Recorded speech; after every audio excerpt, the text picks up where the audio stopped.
for today is may I request anyone who can please, if you can switch off your mics for a moment.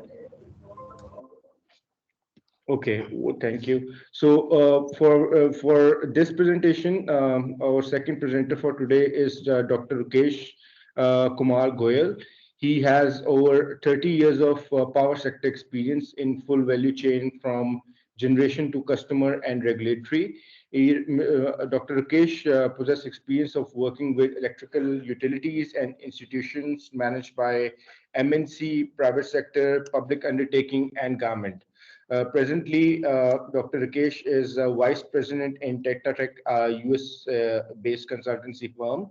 And prior to joining Tetra Tech, Dr. Rakesh worked with Siemens and Tata Power. His areas of interest are power sector governance and reforms, clean energy, demand side management, and regulatory matters related to the power sector. So Dr. Rakesh also holds a bachelor's and a master's degree in engineering from Indian Institute of Technology, Roorkee, and also a master's in business administration. He has recently been awarded the doctorate of philosophy degree as well. So I will like to hand over the session formally to Dr. Rakesh Kumar. Sir, thank you so much for joining us. Here, and if you can kindly turn on your camera so that people can have a look at you, and also you can share your presentation. The floor is yours now, sir. Thank you very much, Mr. Mohammed, for a very generous introduction, and very good afternoon to the participants. And I think it is true for all the participants from all the geographies that are present today. If it is otherwise, my apologies for that. I think we have already behind schedule by 34 minutes, and unfortunately, I have to go for the another call. So without any further ado, I would like to start. Let me share my screen. Dr. Goyal, can you make your camera a little bit lower so that one can see full of your face? All right, sir. Yeah, that's good. That's no. Again, it's gone back. Is better? No. Yes, that's better. All right. Again, it looks like a spring you have in the chair. It's taking you back there. Right. Okay.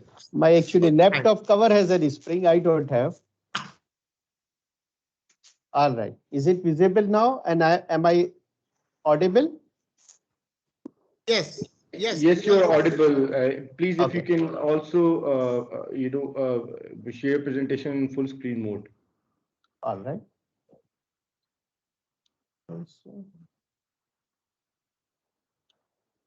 It's fine. Yes, it's fine now, sir. Please go ahead. Okay. Thank you very much. So, topic has already begun. Let's go to the next slide. So, what the risk assessment in the projects? Earlier, the world was more static. Power sector was more static. You can still see 100 years old breaker working somewhere. Government policies were more stable. Technology was more stable. Then the chances of the risk were less. And you were not seeing much of the risk assessment and many of the, particularly the projects or the programs which were sponsored by the government. But nowadays, the world has become very, very dynamic. Technology is changing fast. You and your children's change mobiles at a much faster rates. Financial market changes very fast. So it has become very, very important that we should assess what is going to be. We should try to predict and estimate what is going to be in the future. Particularly for a projects in the renewable sectors, where the capital cost is quite high. For example, if you take solar, the initial cost is much higher. But if you see after 25 years, there is hardly any cost. But in between, there are some costs. So all these factors are compelling us to have a good risk assessment. And then secondly, not only just assessment, if they actually occurs, how we will deal with it. So I will try to share in the balanced time with you that what are the possible risks in the renewable energy project and what can be the possible mitigation strategies for that.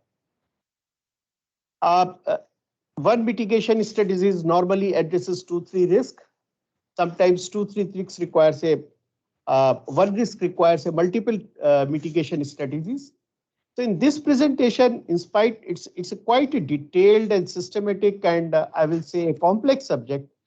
I will try to give you in this session a brief idea of everything so that what are the risk elements, when they occur, and how to mitigate them, how to classify the risk, which comes as part of the risk management, how to register risk, how to analyze them in a matrix.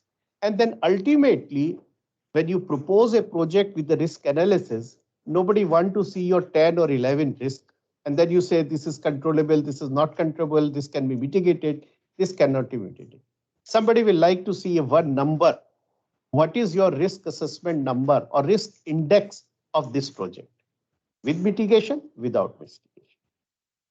So I will like to, in this session, explain you these terms, try to share with you how they are being analyzed, how the risk is, what are the mitigation, popular mitigation techniques or the strategies used in the renewable energy projects, and then how to manage the risk.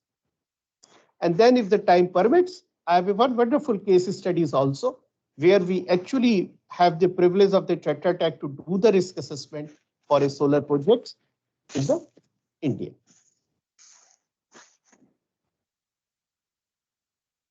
So basically the first question is, why risk assessment?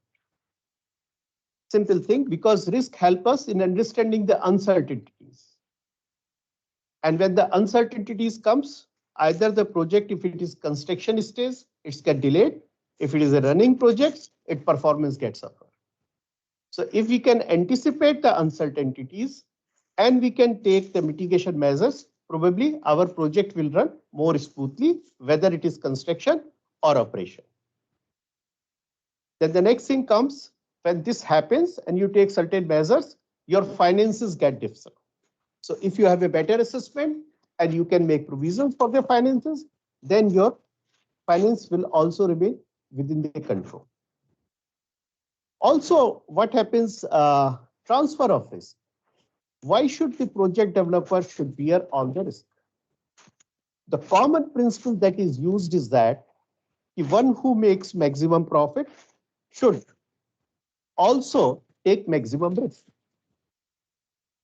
To give you an example, for example, solar panel is being supplied by someone and he is making a profit, a good profit. Then the risk associated with the solar panels, their performance or their life or their reliability should be passed on to the supplier of the solar panels. So similarly, when you know the risk and you know the benefits, then you should be better able to allocate the risk or transfer the risk to the various stakeholders of the project based on their input. So that's also a type of a technique to address that.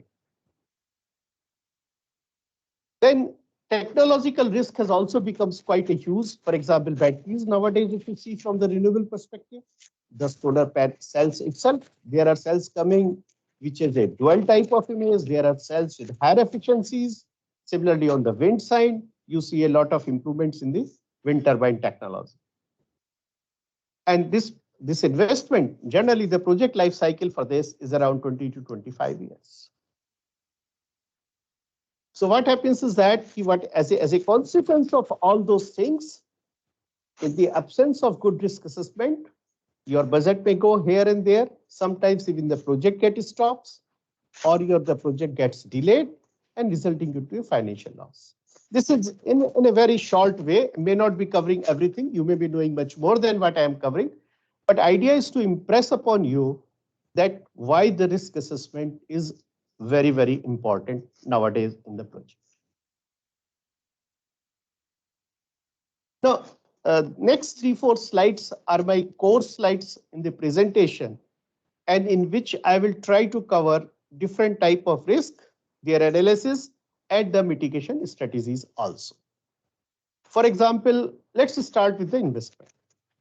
So there is a two dimension of the investment. from the developer perspective, whether the investment will continue to put the money in the project he has assured or not. From the investor, if I am an investor, then my risk is that the money that I am putting, will I get the return of it or not? And even if I get a return of it, will I not just the return of my money, the capital that I have invested, but also some increment on it, some which is called the rate of return, which I am anticipating I will get it or not. Because this is a long-term project. So the risks are both from the investor angle and from the developer angle. Now, both have a different type of mitigation strategies. Because investor will like to see that whether this project will be commissioned in time or not. Whether this project will give the performance as has been provided in the DPR. Whether the output of this project, which is in case of the electricity, will be sold in the market at a rate which has been anticipated at that time. Whether the electricity which will be sold to the utility will pay for the electricity they have received. That's a bigger risk which comes normally in all these geographies I have seen, because normally the distribution companies who purchases the power, their financial health is not good. So that becomes a very crucial look for an investor, that whether the money he will get a return or not.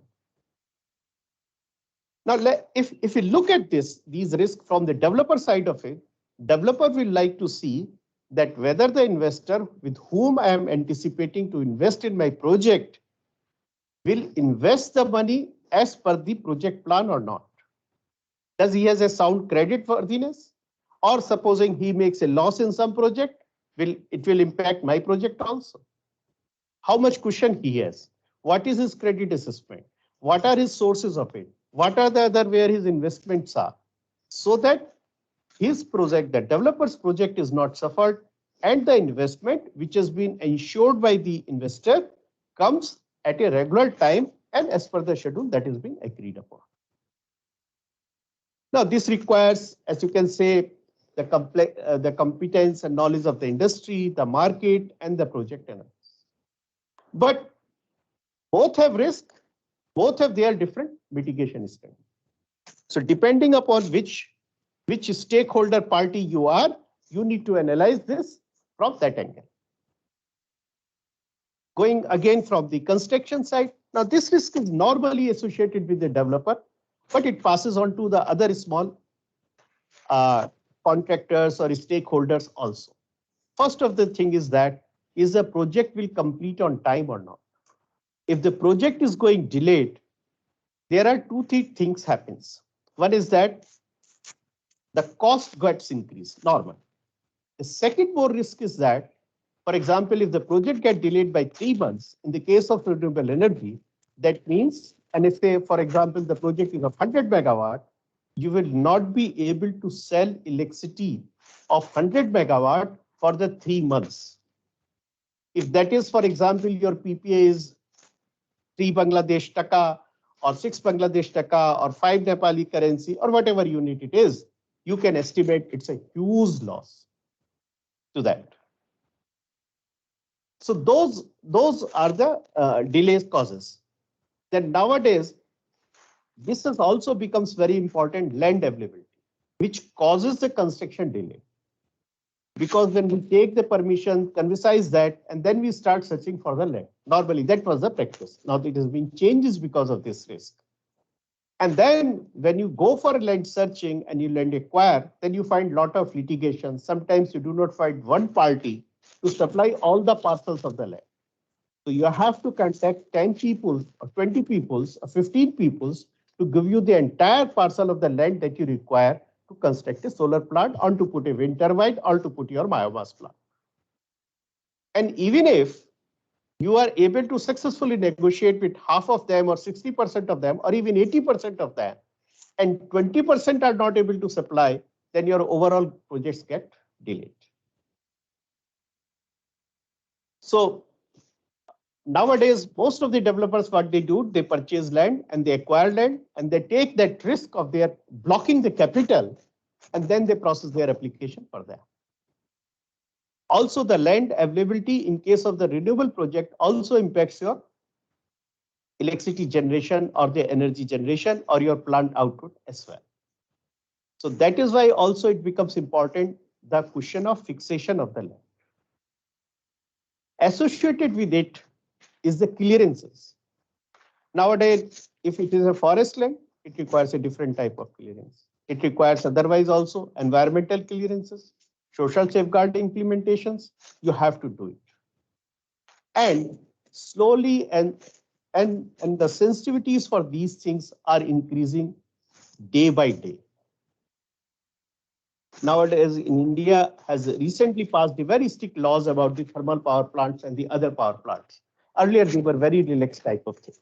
I'm sure in the other geographies also environmental laws are going to be tighter and tighter. So a good environmental impact assessment, good social safeguard assessment is also very essential part of the things. And if it has not been done meticulously, it becomes a bigger project risk sometimes. Many times, even if you have the land possession and others, but when the construction is start, you see a lot of hesitation by the local community. And believe me, in spite you holds the paper for the land, district administration is very, very reluctant to support. Because nobody fight the masses and the community. They want to avoid it. And also that's their not core job. They say he is the owner, he will deal with it. We are constructing about 15 substations in the Jharkhand, one of the state. Land is one of the issues, very critical issues. So this is also, and this becomes a severe project because your project cannot start even if you don't have the land. Your finance is lined up, your technology suppliers is lined up, your equipment suppliers are lined up, but you don't have the land.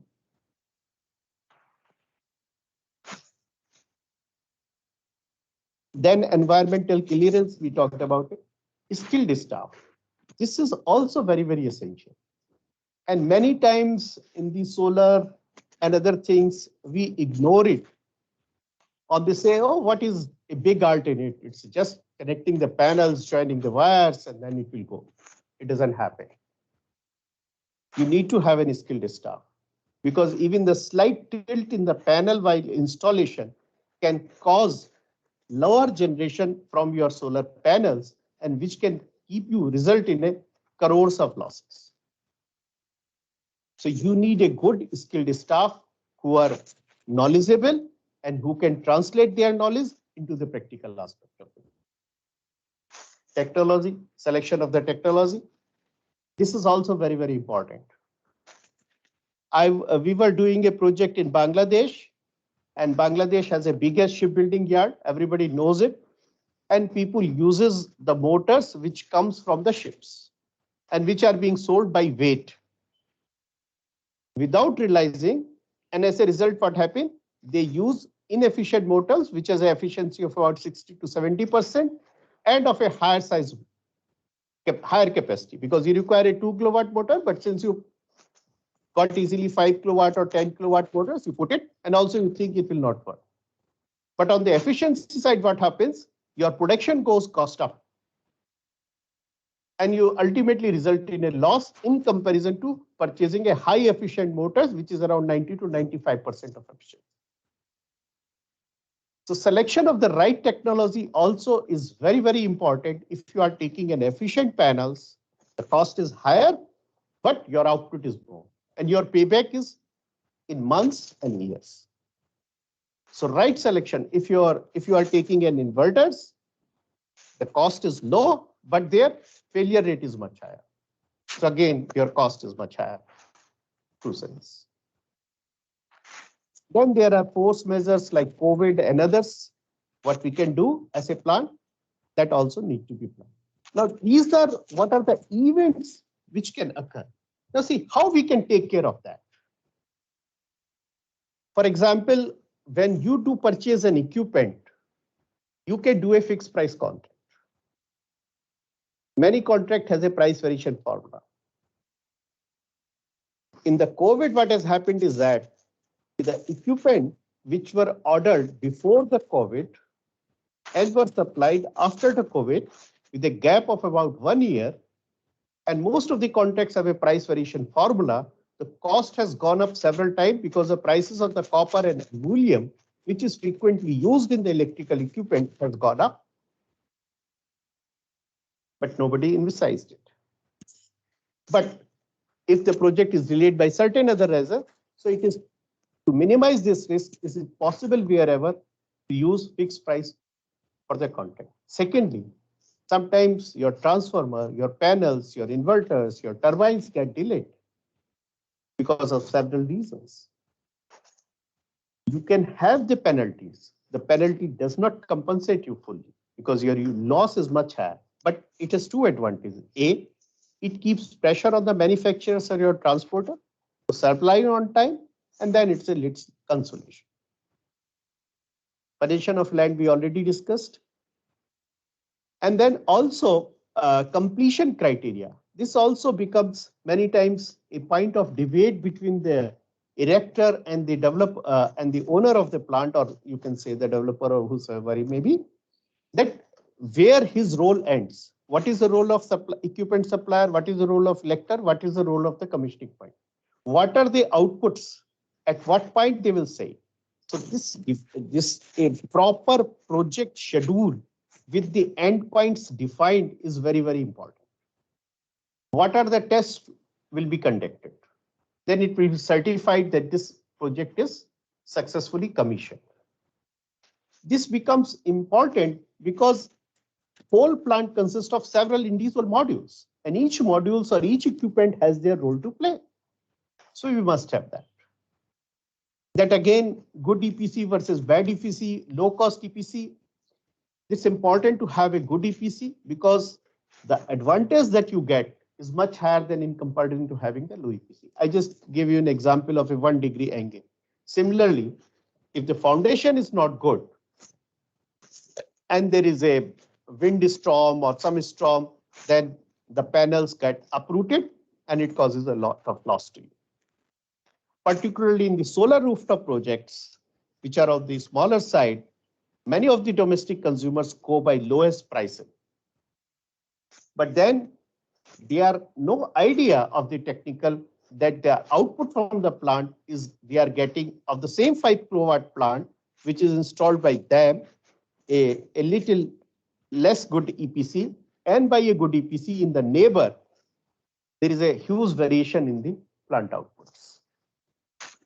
Then to cover all those things, there is a nowadays insurance instruments are available, which can also be utilized depending upon how much impact or what is your anticipation of the risk, which will come in a later slides, that where to use, how to define the risk and all those things. Now then comes the operational risk. What are my operational risks? My plant is now commissioned.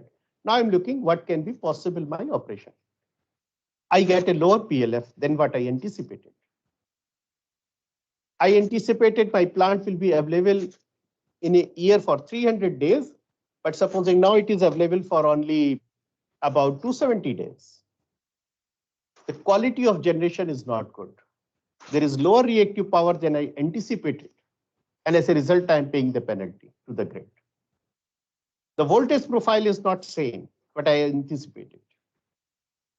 The interconnection from the plant, the plant need to be connected to the grid to evacuate the power, but that interlinking or the interconnection is getting delayed. Breakdown in power take place. Supposing your plant is okay, but transmission line is broke down due to which the power cannot be transmitted. Supply schedule. Say, for example, you know, nowadays in all the dispatchers give you a schedule that this much power you can supply. Now, your plant is ready to supply 100 megawatt, but you get a schedule of 90 megawatt only. What you will do for 10 megawatt? You have not planned the storage. So these are some of the very, very important operational leaks. Now, how we can mitigate them? Now, I will come to starting from the performance guarantee. Now, performance guarantee when you take from your EPC or from your equipment supplier to ensure that this plant will give this much performance, which means this plant will generate this much, provide you this much generation. So those clauses need to be defined very well in the contract, but also they must be backed by the financial guarantees, so that if they are not, the financial loss can be minimized. Plant availability, you should plan for the O&M. When you say you plan for O&M, you mean two type of things. A, you should have certain manufacturers recommended spares in your stores. Because if you don't have a spare and you have to, when your breakdown occurs and you have to buy these spares, then it takes time and your plant remain in breakdown. Because you have to realize if your plant is in breakdown, it is not just you are losing that much generation that you cannot supply. That cost is very, very high. Secondly, you must have a good O&M practices so that the breakdown does not occur. What we call it as a preventive maintenance. Now, there are a lot of tools available to help you in terms of the preventive maintenance and avoid the breakdowns of the things. For transformer is very, very popular, but it comes for the several other equipment also. And there are recommendations for doing the O&M practices that you should do. Again, then the person who is managing or doing that, the role of the staff. So sometimes there are nowadays agencies to give the O&M also to good contractors who manages that. But again, you need to select a good contractor. Now, when your plant is ready, but you are not able to sell in the, because the interconnection is not ready, then also you should look at the other options also, which are available nowadays. For example, although the interconnection is not ready, then probably you cannot sell it at exchange also. But if you don't have the schedule, but your plant is ready, interconnected, then you should look at the other options that you can sell in the exchange, you can sell to the industry and others.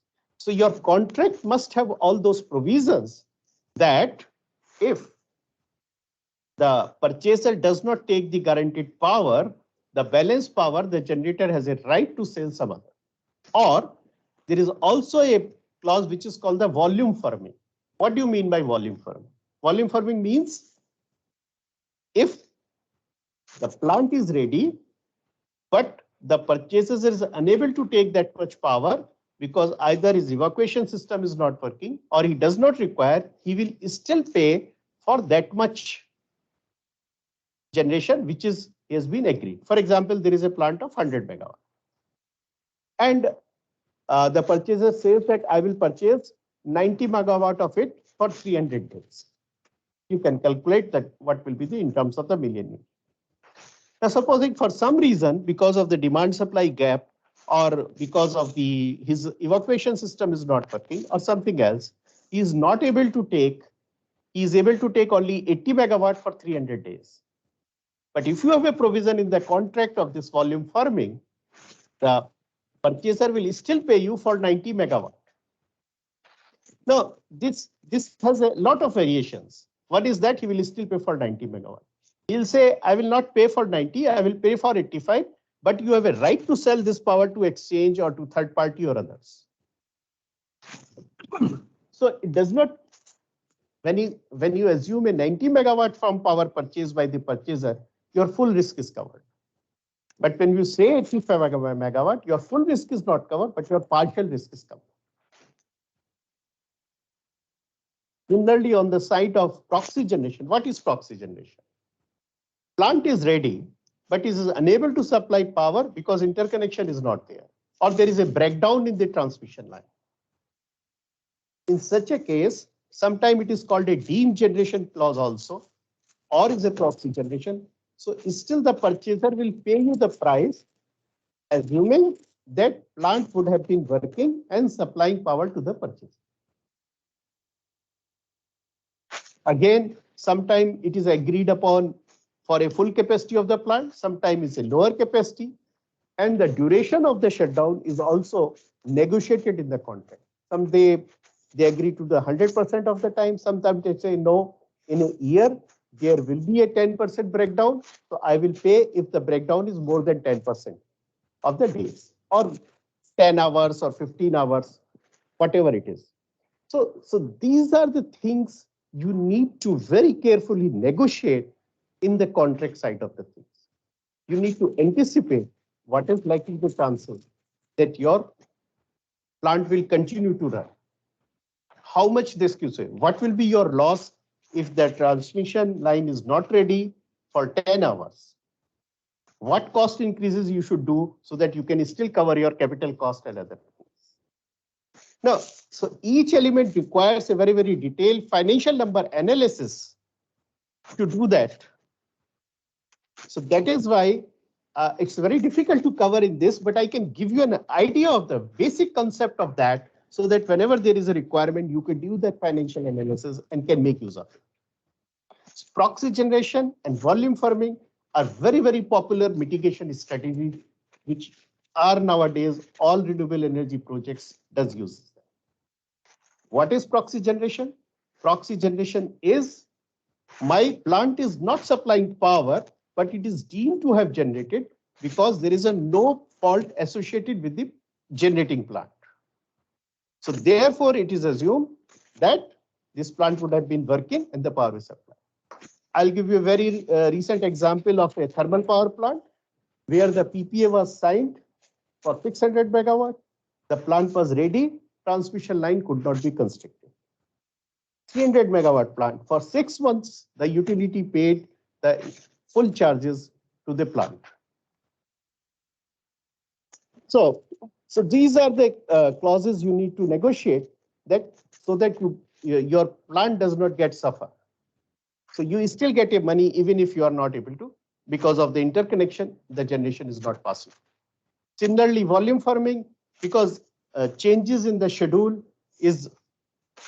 take place very frequently because demand varies with the seasons also. In all of the countries, you can say because these are in the weather changes, demand changes, then it impacts the supply side also. So you should negotiate while you are doing the contract that my plant is there and this will minimally you have to guarantee this much purchase of the power. And that decides based on what is your capital cost so that your capital cost at least get recovers all the time. Now, these are not as simple as I am saying, providing a clause. When you determine the exact value, what should be exact value of proxy generation, volume firming. And nowadays, when you put your bids in a competition, then this becomes that you put a very, very right amount so that your risk is covered. And at the same time, your bid is competitive also.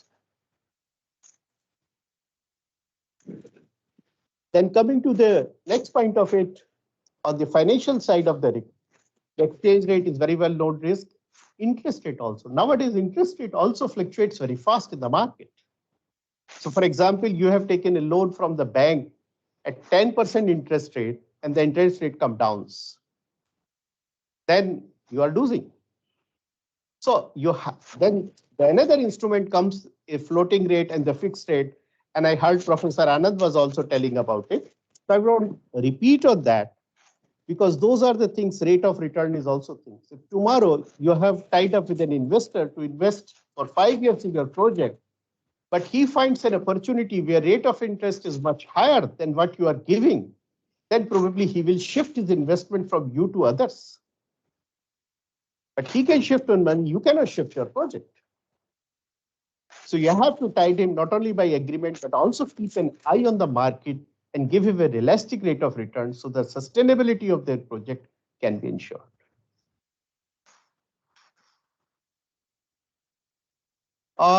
Then coming to the country and political risk. Now, these are, for example, law and order risk, which is also a very, very important risk to deal with. And I heard Professor Anand was saying investment comes in one state, investment does not come in other states. I will say law and order is number one reason. No investor, no developer will like to put his money where he thinks tomorrow there will be a law and order issue and his plant will get damaged or he will not be able to supply the electricity.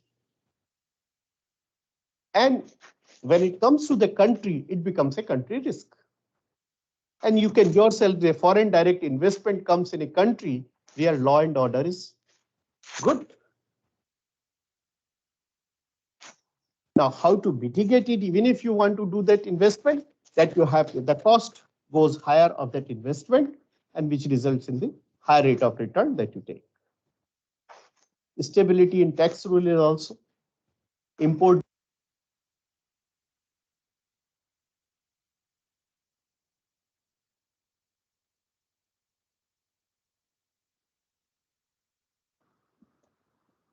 Sorry, something happened to your mic, sir. We cannot hear you.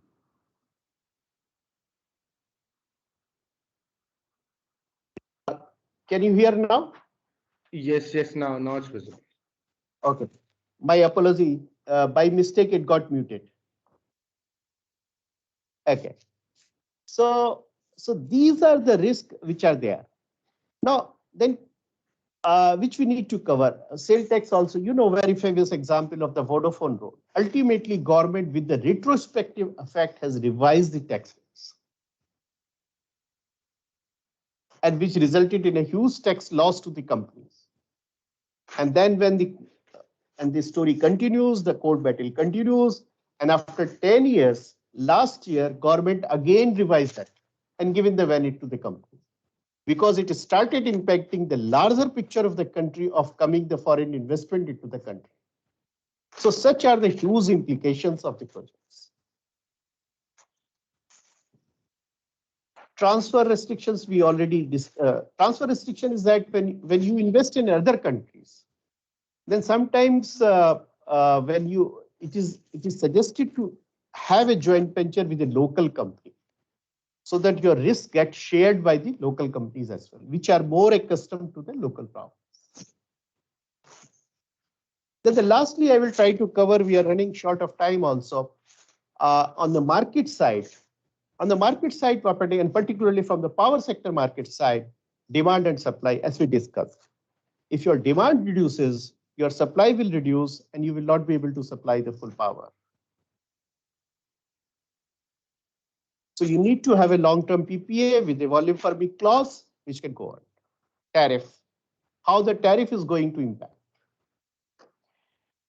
You have seen in India 10 years back, when they started the solar auction, open bids, competition, etc., the Central Regulatory Authority fixed the tariff of 17 rupees or something per unit.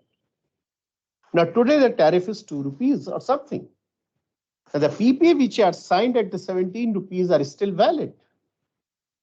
But many of the utilities are finding it difficult to pay them.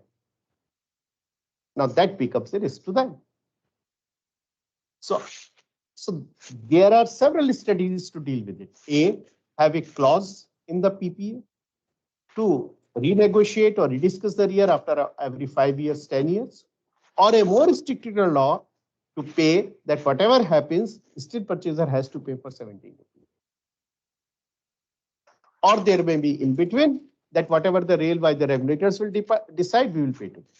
So there are several ways to deal with it, depending upon what you anticipate in terms of the risk and how you want to remain competitive. That negotiation need to be. Change in technology. Then also there is a provision that if demand supply is not there, can you have a renewable energy certificate? Is that facility existing in the country where you are putting the plant or not? Renewable energy certificate, I think, is not a new term now.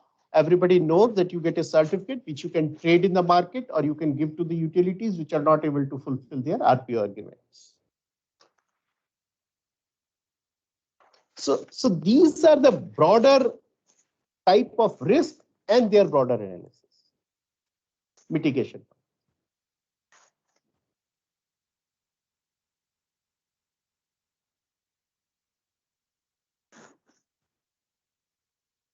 Now, environment and social, we already discussed. Now, these are also to be taken very, very seriously, particularly if you are taking a donor funding from the World Bank, ADB, MCC, USAID.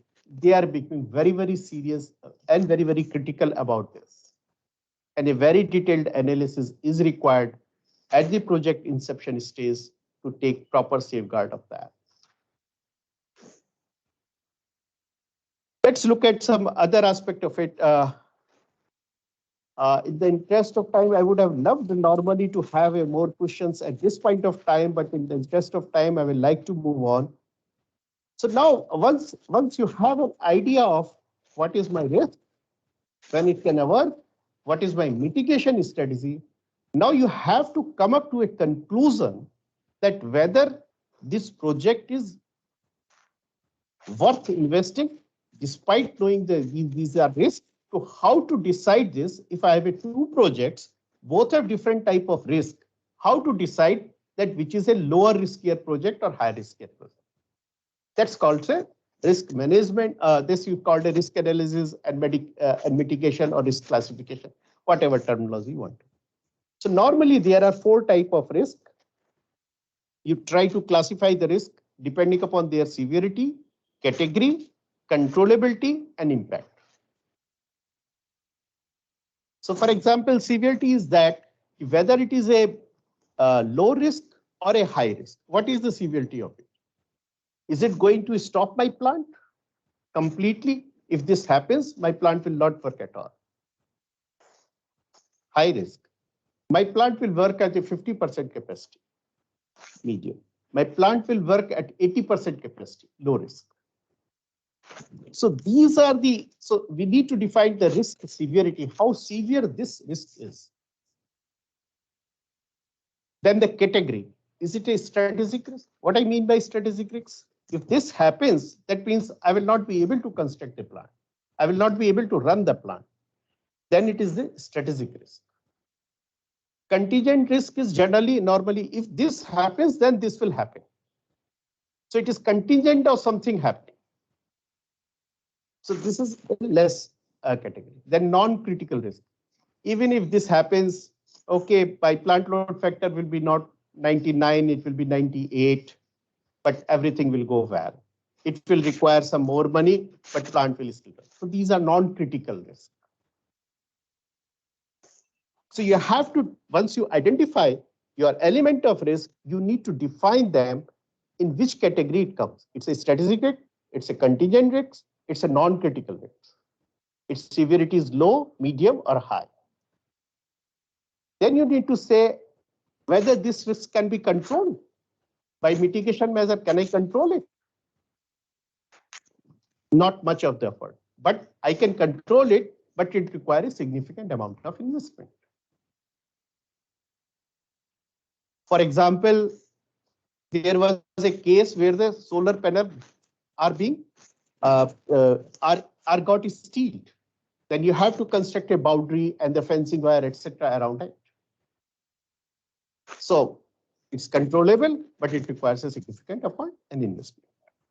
And then there are more risks which are uncontrollable. You don't have any control. For example, a storm comes, panel gets uprooted, flood comes, thunderstorm comes. Those are uncontrollable risks. Law and order changes suddenly. Any force measure which are more uncontrollable.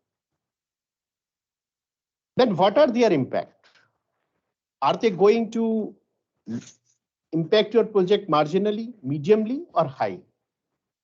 Now, once you classify each of the risk in terms of these categories, then you need to do a rank order matrix. You have to evaluate them in the scale of 1 to 5 or 1 to 10. So you have a risk, but its severity is high, but it's controllable. And its impact is low. So that way you need to assign the weight to all of them. And then you can make your what we call a risk rank order matrix. And then you can see, okay, this risk is strategic, but its impact is low.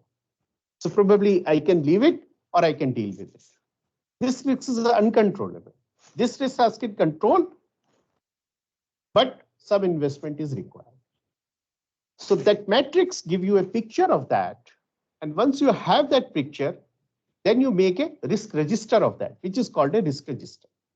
And your matrix is normally two-dimensional. Then what you need to do, by all this rank order matrix, giving them the weight, you need to arrive at one number, which is called a risk index. So you see a risk index without mitigation measures. And if you do the mitigation measures, then normally that risk will either their severity will go down, or their impact will go down, or they will completely mitigate. So then you again rank them after the mitigation measure, and then you see what happens to that. Now, these are some of the issues. In the interest of time, I will like to leave them and you can read through the slides. Now, the management side of it's diversification of the risk. So what we mean by diversification is that you should provide you have 10 risks. You should allocate those risks to the different stakeholders of the project. You should not own all the risks. Financing. If that happens, that how the finance will come. And then you need an expertise, skilled people to do that. Transferring risk, we already discussed as initial, so I'd like to pass on. I will just quickly, I wanted to take definitely some questions, so I'm passing quickly. Again, you can read what the case studies. What I wanted to show you is this. This was the project index without mitigation price. So you see several types of risks, they are given weightages, and then it has been calculated, and overall risk index was found 57%. But when the mitigation measures were applied, this has been reduced to 34%.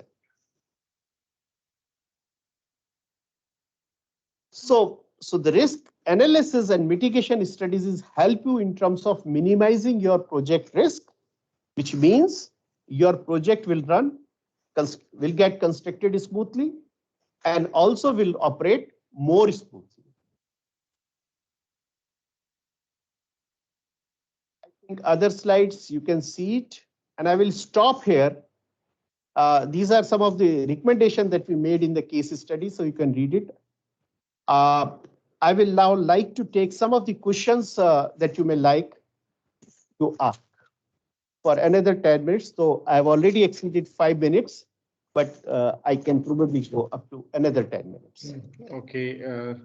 Yes, sir, we have definitely we have some questions coming up from the participants. I mean, first of all, there is one participant who has written in the chat box that in the corporate RPPA, what are the main points should the developers check during the feasibility study stage, and what are the controls to mitigate the risk of curtailed energy?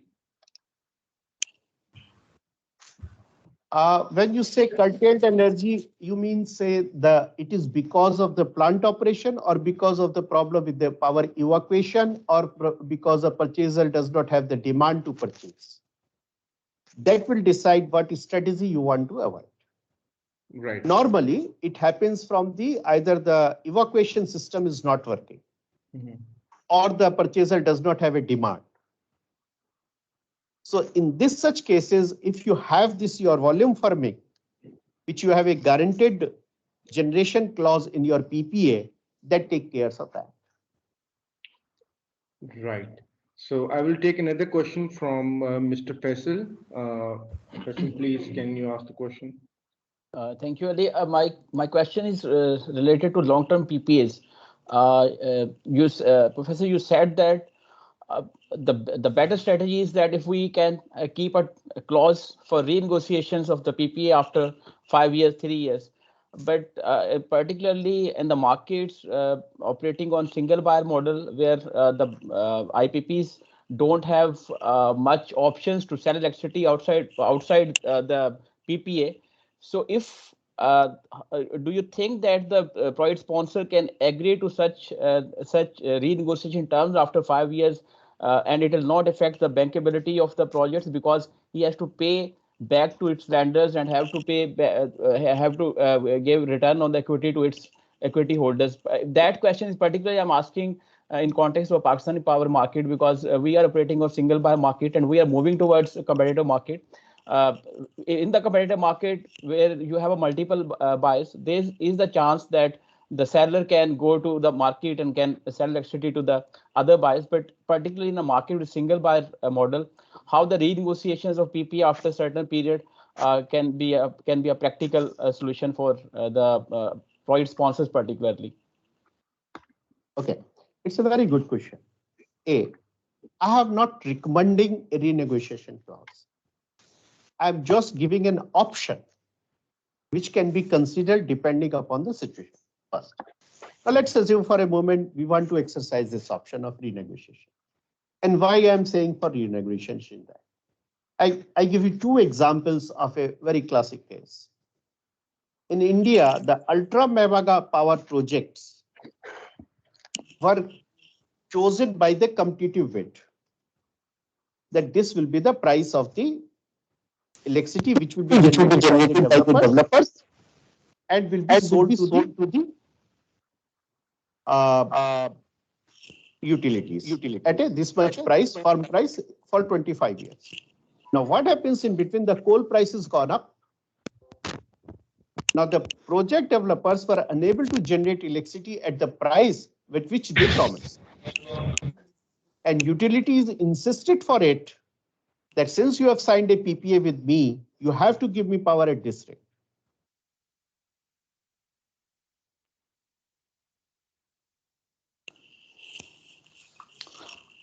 I think your mic is muted. Sir, we can say it's your mic is muted, sir. We cannot hear you. Is it okay now? Yes. Yeah, it's okay now. It's fine. Okay. Please, Sorry. if you can repeat, I mean, from the example which you were giving. Yeah. So in the ultra mega power projects in India, what happens? They were awarded on the basis of the competitive bids. So the project developer who has given the lowest price to sell the electricity was selected, and a PPA was signed with him to supply the power for next 25 years. Now the thermal power plant takes normally 3 to 4 years to get constructed. In between, the coal prices have gone up. So the developer said, this price which I agreed upon, I'm not running the project for loss. And he said fuel prices, import duties, mines rate, and blah, blah, all the arguments. The battle continued between the two parties from lower court to regulatory commission to tribunal to high court to Supreme Court. Ultimately, government took a mediating solution by calling both the parties together. And still, in some cases, it is still going on. Now, then it was thought of, if there would have been a clause to renegotiate after 5 years, probably this type of dispute will not occur. When you agree to this clause, then what will happen? Your financer also knows that there is a risk. After 5 years, this price may go up and down. Developer also knows if there is a risk. Utility person also knows there is a risk. So it is a less riskier situation in comparison to the situation where it is completely a fixed price and there is no provision of exit and negotiation. So from that learning, this has come to there. In the renewable side also, as I gave you an example, the regulator decided a very high rate. And when the prices have come down in the market from 17 rupees to 2 rupees or 3 rupees, the utilities decided not to honor those contracts. Then again, the developer risk. Now, developer might have agreed to in between price of 7 rupees, 8 rupees, 10 rupees. And utility might have also agreed.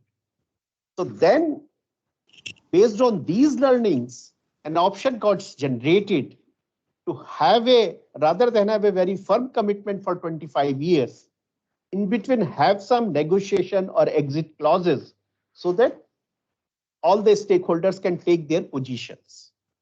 And since it is known beforehand, so they can decide about the risk and can take care of it, that if that happens, our negotiation fails, what is my alternative way to utilize my generation or alternative way to purchase it?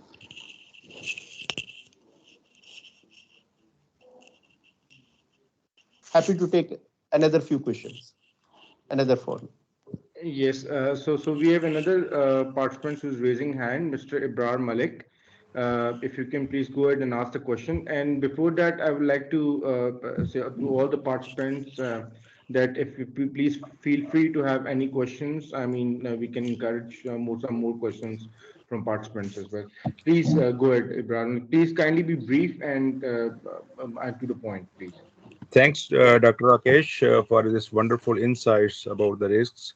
My question is now like a layman, because uh, risk assessment is also meant for transfer of risks. Of course, we can understand why these are transferred, but taking in view the electricity as the basic need or like food, so the food business don't have such kind of complex arrangements or agreements. So how do you see the future of energy sector? It will go for open market, or still it will require some comforts? See, basically, you have raised a very, very fundamental point and interesting debate. And the points of debate at a larger dimensions are, is electricity a good or a service? Should electricity be so essential to the human life, people call it next to air, be supplied free of cost to the citizens, and all the expenditure should be borne by the government? Reason being, ultimately, it's people's money utilized through the government. So if you get a free electricity, you will be taxed somewhere else. It is only a question of choice and allocation of it. So these debates are going on in several countries. And that is why you see in many countries, and I think all the geographies in which we are sitting and the participants are, I can say fairly confident, in one form or the other, the electricity tariffs are subsidized for some category of consumers. Now, now in India, they are thinking of removing that subsidy and give some direct subsidy to the people so that people have a choice to use that subsidy for food or for electricity. The food is also subsidized, what we call the food which is given to the ration cards and others, because those are considered as a basic things for the human life. And that is why all the governments are duty bound, or you say want to do that they are all the citizens should get basic things of the life. Food is already established thing for that. Electricity is trying to get established like that. Still, people can live without electricity. But as we are getting more and more dependent on the mobiles and air conditioning and seeing the entertainment and others, electricity is going near to that. And possible in our lifetime, we will see that electricity is also getting free of cost and it is being taxed through some other channels. So that for each government to decide that how they want to balance between food and the electricity, which is the priority item, from where to shift subsidy and the government money from one sector to other. But I can tell you, you ask the futuristic question, power is going to last, whether it is paid by way of 100% subsidy or zero subsidy, the two extreme things. Because we have become so much dependent on a life which is dependent on the electricity. So that is going to exist. Thank you, sir, for addressing these questions. So do we have any more questions from the participants, or we can proceed towards concluding the session? So I believe that's it, sir, from the QA session. And thank you so much for delivering such a great session. Specifically, I have learned a lot about this proxy generation and volume firming. And thank you so much, sir, for your time, Professor Rakesh Kumar Goyal sir, for being here with us. And we hope that I think there's another session which you would like to take on day 4th, right? If I'm not wrong. Yeah. Yes. So exactly. So we'll be having some more participants and the questions from them. Thank you so much once again. And for the participants, I've already sent you an email with the QA session with the quiz. A short quiz, a self-assessment quiz, which I have sent to you. Please fill in the quiz and please do let us know about it. And for tomorrow's session, we have lined up really good topics, and that will be focusing primarily on RPPA financing structures and bankability requirements for the RE projects. And we'll also be discussing about the strategies for enhancing the bankability of RE projects. And then we'll also be, for the slot 2 on day 3, we'll also be discussing about the roles and obligation of parties in RPPA and dispute settlement mechanisms. So please do let us know with your feedback and what else you would like to be included, and we'll have to discuss that. The presenters have to discuss. So and thank you once again for bearing us for this session, and we request your active presence for tomorrow's session as well. So with this, I declare the session closed, and have a good time and a great evening. Thank you so much, everyone. Thank you, Mr. Ali and IIT Roorkee for giving me this opportunity, and the participants for the patient listening. Normally, my 30 minutes have gone because of the delays. Otherwise, we could have generated a more lively debate and discussions on this topic, which I normally prefer. But nonetheless, I'm available on panel to do that, and I'll try to fill the gap at that point of time. So please be ready with your questions to have a nice Dr. Goel, thank you very much. I'd like to also mention that we are sending you an email where we are asking the options for opting which breakout session you like to join, and also we again option that who is would you like to take the lead as a volunteer really lead in that group. So that for mock exercise we have started preparing, so we are sending an email. I don't know whether we sent it or not, but we certainly be sending you an email, a Google form, so through which we will be asking you, we have asked you to give the priority which group you like to join by 1, 2, 3, 4 like that, so that depending on the numbers, depending on the country, we will be moving you in that particular group breakout sessions. Every breakout session will be led by one of the trainer, and we will be asking 1 or 2 to become the coordinator of that group, so that mock session is fruitfully is delivered, and you will enjoy. I'm more than sure that all of you will enjoy it. So look for that and respond it, say tomorrow by evening or something like that. That's fine. So that's all. Thank you so much. Thank you so much. Thank you. Thank you. Thank you.